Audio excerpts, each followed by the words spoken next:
Hi guys, നമുക്ക് എല്ലാവർക്കും അറിയുന്നൊരു കാര്യമാണ്. ഇപ്പോൾ ഏറ്റവും കൂടുതൽ ട്രെൻഡിങ് ആയി യൂറോപ്പിലേക്ക് സ്റ്റുഡൻസ് പോകുന്ന ഒരു ഡെസ്റ്റിനേഷനായി മാറിക്കഴിഞ്ഞിരിക്കുകയാണ് ഓസ്ട്രിയ.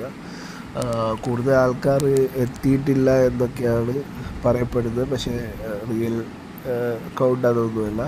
സോ ഇന്നത്തെ നമ്മുടെ വിഷയം എന്താണെന്ന് വെച്ചാൽ, ഓസ്ട്രിയൻ എംബസിയിൽ ലോക്കൽ സൗകര്യം ലഭ്യമാണോ അല്ലയോ എന്നുള്ളത്. കാരണം എന്നോട് പല സ്റ്റുഡൻസും ചോദിച്ചൊരു ക്വറിയാണ്. ലൈക്ക് ഇപ്പോൾ എംബസിയിൽ ലോക്കർ സൗകര്യമുണ്ടോ, ഇപ്പോൾ നമ്മൾ ഒറ്റയ്ക്ക് പോവുകയാണെങ്കിൽ നമ്മുടെ ഫോണും കാര്യങ്ങളൊക്കെ എന്ത് ചെയ്യുന്നത്. അപ്പോൾ എനിക്ക് പറയാനുള്ളൊരു കാര്യം എന്താണെന്ന് വെച്ച് കഴിഞ്ഞാൽ, എംബസിയിൽ ലോക്കർ സൗകര്യമില്ല. അപ്പോൾ നിങ്ങൾ എംബസിയിൽ പോകുന്നുണ്ടെങ്കിൽ ആരെയും കൂട്ടിയിട്ട് പോകുന്നതായിരിക്കും നല്ലത്. പിന്നെ ലോക്കൽ അതിൻ്റെ അടുത്ത് ഒരു ലോക്കൽ സെറ്റപ്പിലൊക്കെ ഉണ്ട്, പക്ഷേ അതൊന്നും അത്ര ട്രസ്റ്റബിൾ അല്ല.